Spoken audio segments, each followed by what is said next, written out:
کرام جن کی زیر صدارت آج کی محفل ہے اور حضور عالم بعمل ولی کامل عارف ابن عارف کامل ابن کامل حضور قبلہ خواجہ طاہر الآبادی عرف المعروف سجن سائیں دامت القدسیہ حضرت کے خلفاء اور اس سلسلے کے فیض یافتہ حضرات موجود ہیں۔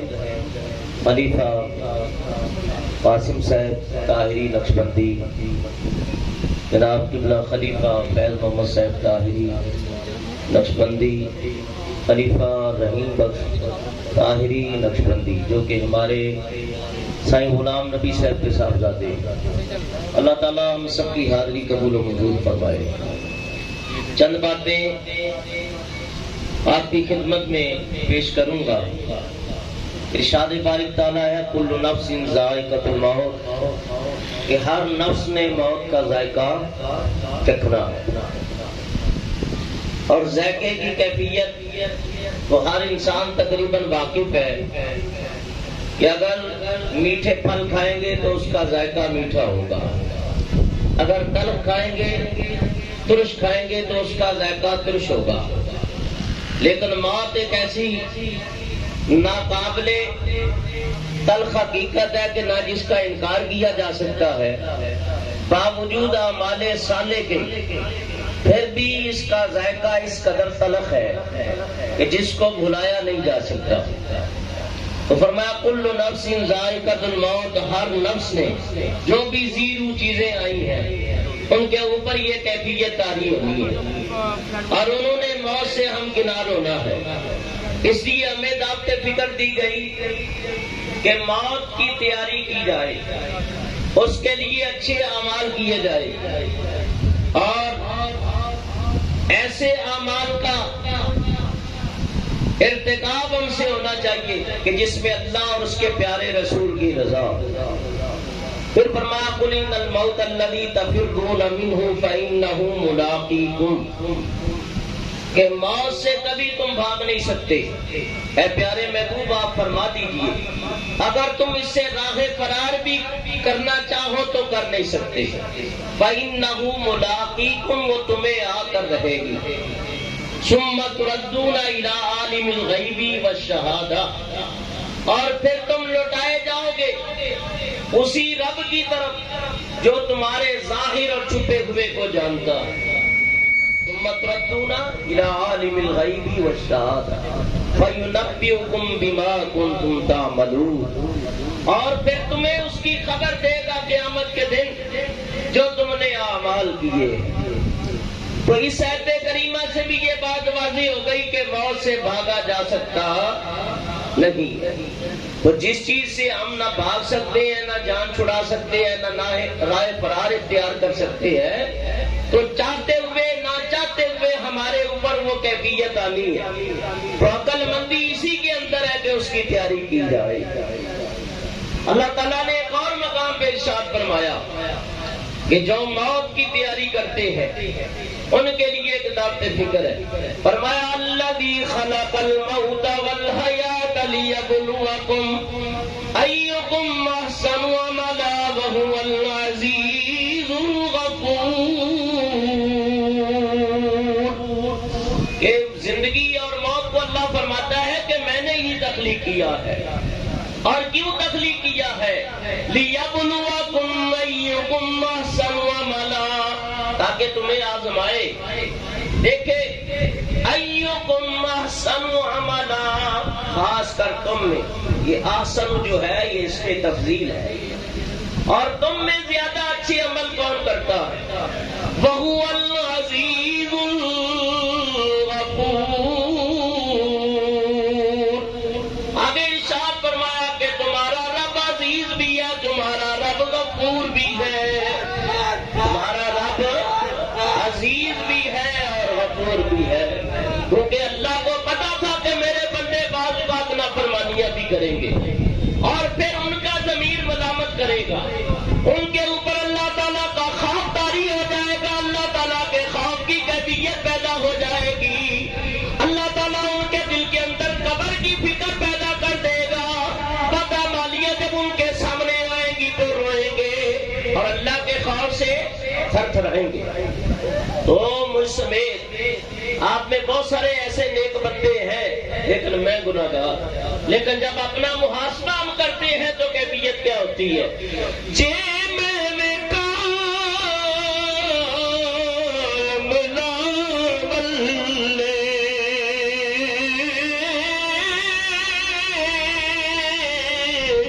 کچھ نہیں میرے پلے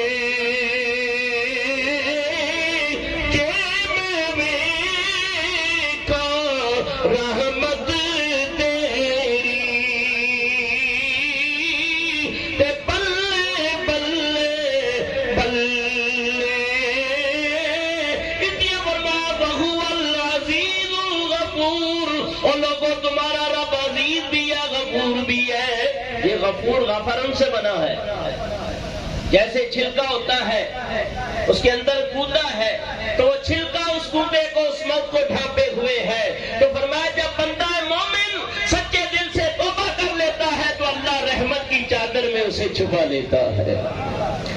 فرمایا کہ اللہ تعالیٰ کی طرف لوٹنے والے کے لیے اس کی توبہ بھی قبول ہے. اللہ تعالیٰ کی رحمت اسے اپنے دامن کرم میں لے لیتی ہے. اور پھر ایسے لوگوں کے لیے اللہ فرماتا ہے لہم البشریٰ فی الحیات الدنیا وفی الآخرہ. ہم ان کی دنیا بھی اچھی کر دیتے ہیں ان کی آخرت بھی اچھی کر دیتے ہیں اس وجہ سے کہ ان کے اعمال اچھے ہیں ان کے. اور بعض جگہ اللہ نے یہ بھی ارشاد فرمایا یحبہم ویحبونہ. وہ اللہ سے محبت کرتے ہیں اور اللہ ان سے محبت کرتا ہے. اور ایک جگہ فرمایا فاذکرونی اذکرکم.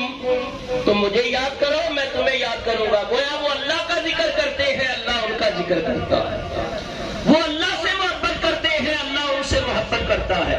اس لیے اللہ تعالیٰ کے پیارے حبیب علیہ الصلوۃ والسلام حدیث قدسی ارشاد فرمایا اولیائی تحت قبائی لا یعرفہم سوائی.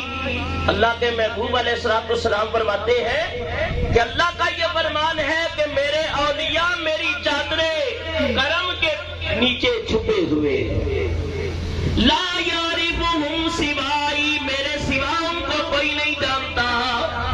یعنی اللہ تعالیٰ نے گویا اپنے پیاروں کو اپنی کبریائی کی چادر کے نیچے لے کر دنیا و آخرت سے بے خوف اور بے غم کر دیا ہے. اس لیے فرمایا ان کا کوئی خوف اور خوف تو ہمارے اوپر ہے کیونکہ جب ہمارا ماضی داغدار ہے اور حال بھی ایسا ہی چل رہا ہے اور مستقبل کی ہمیں کوئی ضمانت نہیں کہ ہم اچھے عمل کریں گے.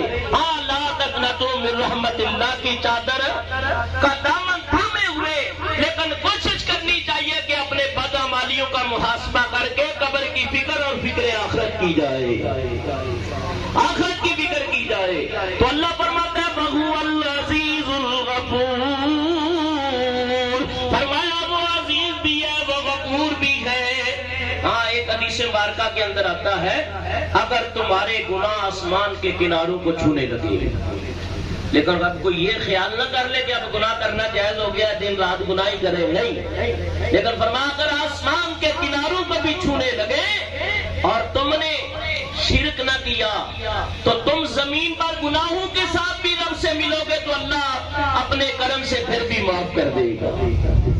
ان الشرک لظلم عظیم. شرک ظلم عظیم ہے اس کے لیے کوئی معافی نہیں ہے. باقی اللہ کے پیارے حبیب علیہ الصلوۃ والسلام نے فرمایا یہ بھی حدیث قدسی ہے کہ رب کا فرمان ہے جو میرے ملنے کو پسند کرتا ہے میں بھی اس کی ملاقات کو پسند کرتا ہوں اور جو نہ پسند کرتا ہے موت کو پسند نہیں کرتا تو ہم بھی اس کی ملاقات کو پسند.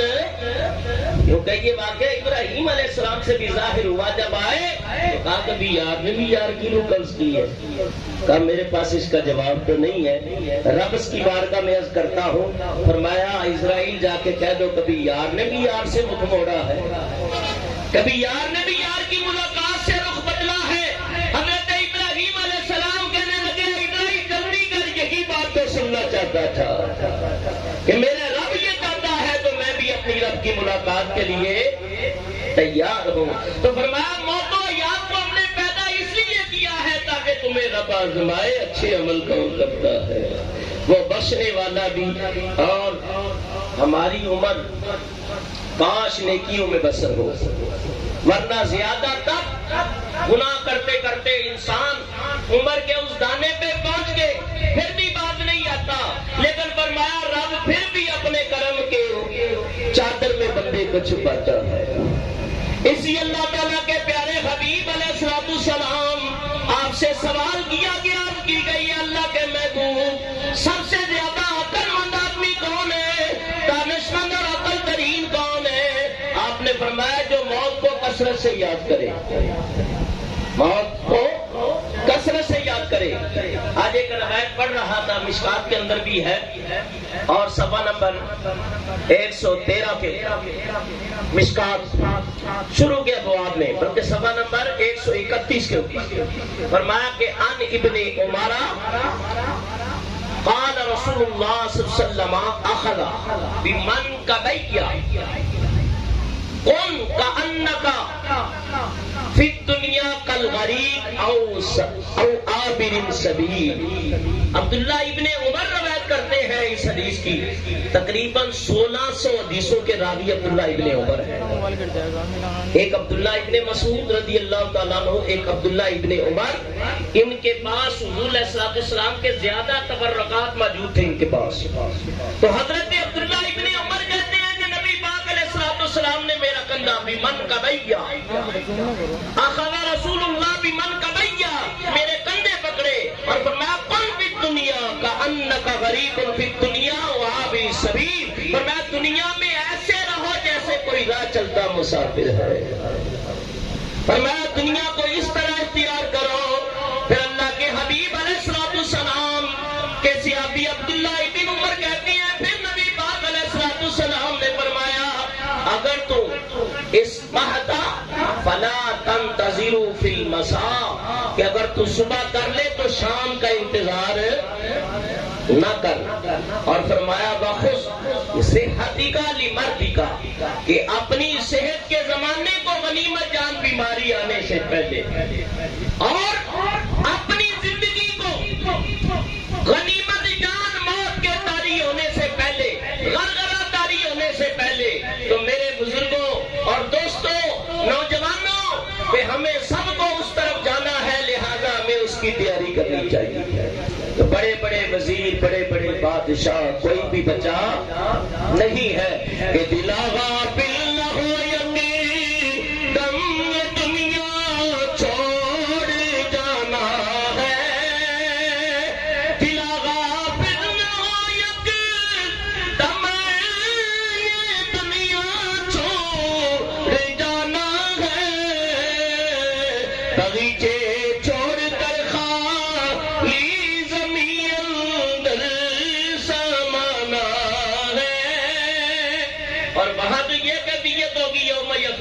من اخی و امی و ابی و صاحبتی و بنی. کبھی شاعر نے کہا ہے نہ بیٹا ہو سکے مائی، نہ بیٹا باپ تے مائی، تو کیوں پھرتا ہے سودا یہ عمل نے کام آنا ہے. اور ویسے تو تمام سیابہ شان والے، آن والے، مرتبہ اور مقام والے، لیکن ان میں 4 بڑے ہی جلیل القدر ہیں. اور بدر والوں کا اپنا مقام، احد والوں کا، اور یہ عشرہ مبشرہ وہ 10 جن کو جنت کا مژدہ ملا، اس مبارک جماعت میں لاکھوں سلام. ان میں حضرت عثمان ذو النورین رضی اللہ تعالیٰ عنہ، جن کو کئی مرتبہ حضور علیہ الصلوۃ والسلام نے جنت کی بشارت عطا فرمائی. اللہ آپ کو اس مقام پہ لے جائے جسے کہتے ہیں جنت البقیع. اس کا پہلا نام ہے بقیع غرقد. جنت البقیع، تقریباً 10,000 سے زیادہ صحابہ کرام یہاں آرام فرما ہے. حضرت عثمان ذو النورین رضی اللہ تعالیٰ عنہ فرمایا کہ حضور کی بارگاہ میں حاضری دے کے عصر کے بعد، اور صحابہ کا معمول رہا اور آج بھی عصر کے بعد جنت البقیع کا دروازہ کھول دیا جاتا ہے. ان کا یہ طریقہ رہا کہ جنت البقیع میں چلے جاتے اور قبرستان جایا کرو، خاص کر والدین کی قبروں پہ، اس لیے کہ جب دعا کر کے واپس لوٹتا ہے نا انسان تو اس کا جسم ایسے ہو جاتا ہے جیسے تازہ مہکتا ہوا پھول ہے، فیض ملتا ہے، روحانیت ملتی ہے. اور قبرستان جا کے دعا کرنا، سلام کرنا، یہ حضور علیہ السلام کی سنت ہے. اور آپ جاتے اور تشریف لے جاتے اور یہ جا کے آپ ارشاد فرماتے سلام علیکم فنعم عقبی الدار، اے دار آخرت میں پہنچنے والا تم پر ہمارا سلام ہے. تو حضرت عثمان رضی اللہ تعالیٰ عنہ جیسے ہی قبر کے اوپر آپ کی نظر پڑتی، جبکہ وہاں قبر کا بننا بھی بڑی سعادت ہے، اور وہاں جو دفن ہوں گے قیامت کے دن وہ بخشے بخشائے ہوئے اٹھائے جائیں گے. 70,000 اٹھیں گے اور بخشے بخشائے ہوں گے، کوئی حساب و کتاب بھی نہیں ہوگا. اور بعض کی روایتوں میں یہ ہے کہ ہر ایک کے ساتھ 70,000 بخشے جائیں گے. اتنا مقدس مقام، اور وہاں کی تو تمنا ہر کوئی کرتا ہے، ہر کوئی آرزو کرتا ہے. اور حضور علیہ السلام نے فرمایا ہو سکے تو مدینے میں مرو. جس کو مدینہ پاک میں موت آ گئی نا، میرے آقا فرماتے ہیں قیامت کے دن اس کی موت کی گواہی بھی میں دوں گا اور اس کی شفاعت بھی میں کروں گا. مدینہ پاک کے اندر مر جانا، موت کا آ جانا، یہ بہت بڑی سعادت ہم میں، بلکہ سعادتوں کی انتہا ہے. لیکن حضرت عثمان غنی رضی اللہ تعالیٰ عنہ کی جیسے ہی نظر پڑتی، اس قدر داڑے مار کے چیخ مار کے آپ روتے اور آنسو بہاتے، اور اس قدر روتے کہ آپ کی داڑھی مبارک آنسوؤں سے تر ہو جاتی. کسی نے کہا امیر المومنین یا امیر المومنین آپ تو بخشے بخشائے اور آپ کو جنت کی بشارتیں بارہا ملی ہے اور خاص نسبت نبوت آپ کو حاصل ہے. آپ فرماتے ہیں اولو منزل من منازل آخرہ، قبر آخرت کی منزلوں میں سے پہلی منزل ہے. جو یہاں سلامت رہا تو پھر آگے بھی سلامتی ہی سلامتی ہے. تو یاد رکھو بچنا کسی نے نہیں ہے، لہذا جانا سب نے یک کے بعد دیگرے. آج وہ چلے گئے، کل ہماری باری ہے. جہاں آر پہ کھڑی نے بڑی پیاری بات کی ہے، میاں محمد بخش رحمۃ اللہ علیہ. یہ میری عادت ہے، میرا سخن ہے کہ ان کا میں کلام ضرور پڑھتا ہوں. وہ کہتے ہیں دنیا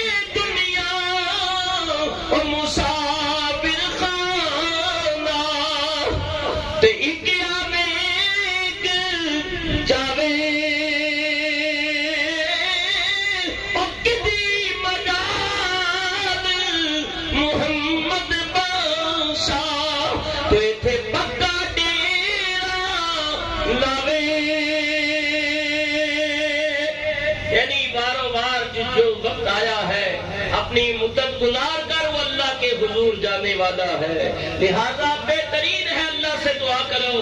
جس طرح صوفی صاحب چلے گئے، ایمان والی موت اللہ نے دی ہے اور نیک نسبت دی ہے مرشد کامل کی.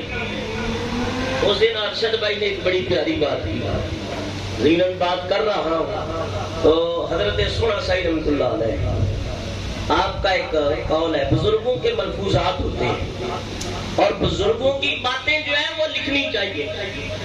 حضرت بابا فرید الدین خان شکر رحمۃ اللہ علیہ فرماتے ہیں کہ پیر کامل کی سب سے بڑی خدمت یہ ہے کہ ان کی کلام کو لکھا جائے، ان کی ملفوظات کو جمع کیا جائے، کیونکہ ان کی باتوں کے اندر بڑی رہنمائی ملتی ہے. حضرت سونا سائی رحمۃ اللہ تعالیٰ علیہ فرماتے ہیں اللہ تعالیٰ آپ کے مزار پر انوار پہ کروڑ رحمتیں کرتے نازل فرمائے. آپ فرماتے ہیں بتانے کی ضرورت نہیں تیرا پیر کون ہے، کہا کہ وہ عمل کر کہ تیرے عمل سے پتہ چل جائے کہ مریض اتنا کامل ہے تو مرشد بھی کامل ہوگا.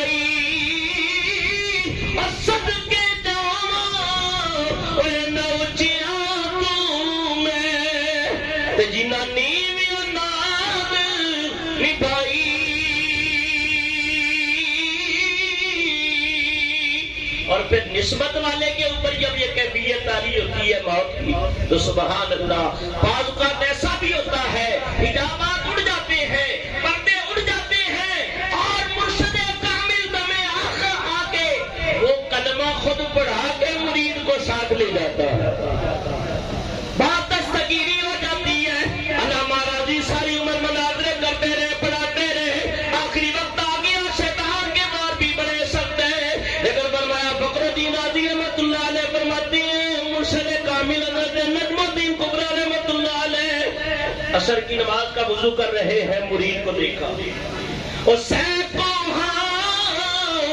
تے میرا مرید سدھ مسجدہ اور مینوں بچ غور دسیوے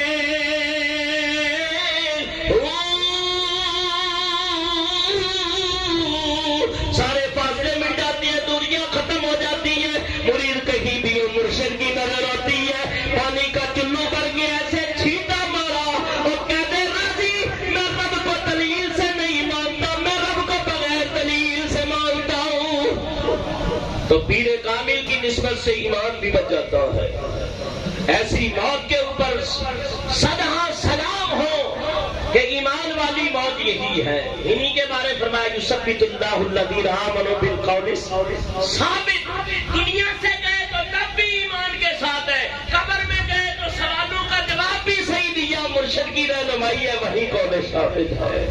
دن حشر کے اٹھیں گے تب بھی متسلسل نہیں ہے، تب بھی ثابت ہے۔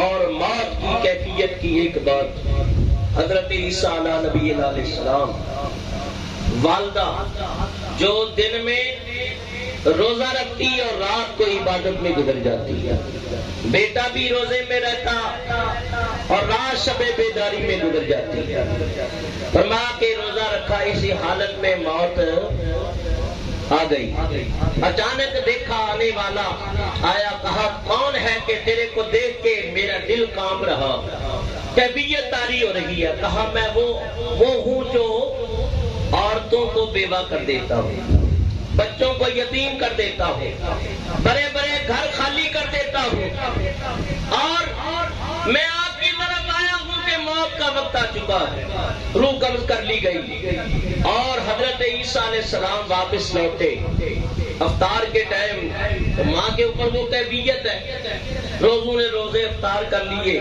کہنے لگے یا اماں، اے میری ماں، عجم اللیل وافطر الصائم، اے شب بیدارے کرنے والی، رات کو جاگنے والی میری عظمت والی ماں، اور لوگوں نے روزے افطار کر لیے، ووقف العابدین، اور عبادت گزار پھر کھڑے ہو گئے اللہ کی بارگاہ میں، اور آپ ابھی تک سو رہی ہیں، اتنے میں اللہ تعالیٰ کی طرف سے وحی آ گئی ہے، میرے پیارے نبی عیسیٰ علیہ السلام تیری ماں کے اوپر موت کی کیفیت طاری کر دی گئی ہے، وہ دنیا میں نہیں ہے، یہاں تک کہ اللہ تعالیٰ نے فرشتے بھیج دیے، حورا نے جنتی کفن بھیج دیے، سارا معاملات ہو گیا۔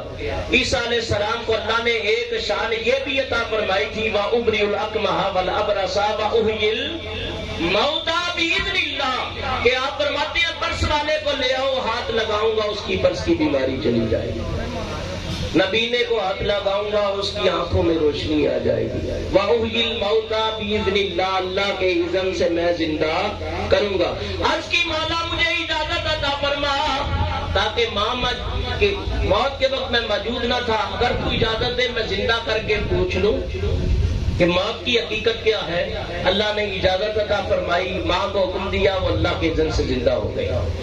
اماں یہ بتاؤ کہ موت کی کیفیت کیا ہے، کیسی ہے؟ کہا بیٹا ابھی تک اس کی تلخی میرے منہ میں، اور قیامت تک یہ تلخی جائے گی نہیں، قیامت تک یہ تلخی جائے گی جب وہ نیک لوگ ہیں، صالح ہیں، اور صالحین کے بارے میں کہ ان کی موت ایسی ہوتی ہے جیسے آٹے سے بال نکال لیا جاتا ہے مکھن سے، ایسے ان کی موت ہوتی ہے، لیکن انہوں نے بتایا کہ موت کی تلخی کس قدر ہے، اور کہا کہ رب نے قدمت، میں جب جات ربی، میں اپنے رب کی بارگاہ میں حاضر ہوئی، راضیتن، تو میں نے اپنے رب کو راضی پا دیا، میں نے اپنے رب کو راضی کر دی۔ جب صالحین کی موت کے بعد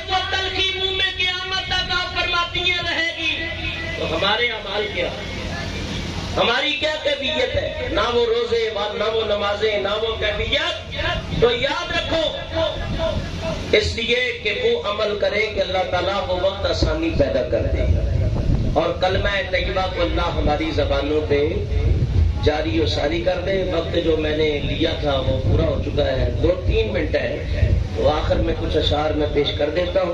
اس کے بعد انشاءاللہ خلفائے کرام ہے یکے بعد دیگرے، انشاءاللہ وہ اپنے ملفوظات سے ہم سب کے سینوں کو منور روشن کریں گے، اور اللہ تعالیٰ سب کی حاضری قبول و منظور فرمائے. ماں دا پیار اور سمندروں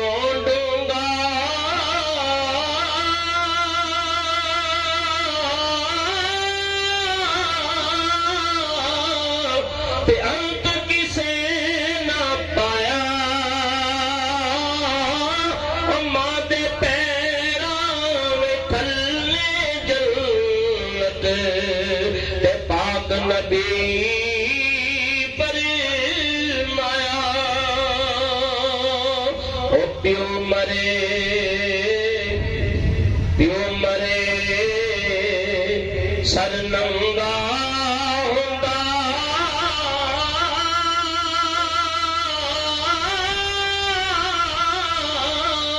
او ویر مرنے کنڈ خالی او ماوا باج محمد بادشاہ تے کون کرے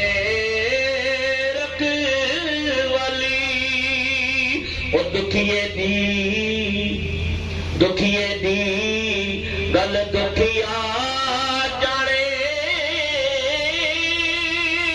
تے سکھیا نو کی خبراں او ماں پیو جس دے موت نے مارے پیو رومن تک قبراں. تو فرمایا کہ موت جب آتی ہے وہاں انس قال رسول اللہ صلی اللہ علیہ وسلم الموت کفارۃ لکل مسلم اخرجہ ابو نعیم. ابو نعیم نے اس حدیث کو لیا ہے. وہ کہتے ہیں کہ نبی پاک علیہ السلام نے فرمایا کہ مسلمان کے تمام گناہوں کا کفارہ لکل مسلم، ہر مسلمان کے گناہوں کا کفارہ موت ہوتی ہے. کہ جب انسان مر جاتا ہے تو اب پتہ نہیں ہزاروں سال قبر میں رہے اور کب قیامت آئے گی، وہ اپنا وقت متعین ہے. اس وقت تک حضور کی امت میں کروڑوں کی تعداد میں لوگ احسان ثواب کرتے رہیں گے اور ان مسلمانوں کی روحوں کو پہنچتا رہے گا. اور قیامت کے دم جب یہ اٹھے گا تو نیکیوں کے پہاڑ اس کے ساتھ چلیں گے. ان الحسنات کمثل الجبال، یہ کہے گا میں نے تو بد عملی کی زندگی گزاری، یہ نیکیوں کے پہاڑ کا تیرے ورثہ نے تیرے لیے یہ سال ثواب کے تحفے بھیجے. تو جائے گا گناہوں کے پہاڑ لے کے، اٹھے گا نیکیوں کے پہاڑ لے کے. تو حضور کی امت اس نیک عمل کو جاری رکھے گی اور جاری رہے گا. تو یہ ایک اچھا عمل ہے، کلمہ طیبہ پڑھ کے، حج بدل کر کے، عمرہ کر کے، مرحومین کے لیے صدقات کر کے، اور سبیل لگا کر، کنواں کھدوا کر، نلکا لگا کر، جس طرح بھی ہو سکے مخلوق خدا کو فائدہ پہنچے. تو یہ اللہ تعالیٰ اس کا اجر دیتا ہے. باپا تھا دنیا میں، آخری عمر میں درخت لگایا، مرنے کے بعد کسی نے جنت میں دیکھا، کہا کہ میں ایسا میرا کوئی عمل نہیں تھا لیکن ایک درخت لگایا تھا مخلوق خدا کے فائدے کے لیے، تو نیک نیتی کی وجہ سے اللہ تعالیٰ نے یہ نیکی پسند آئی، مجھے بخش دیا.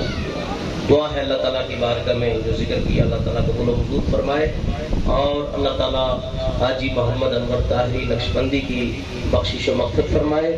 واللہ الہادی والمعین وما علینا الا البلاغ المبین.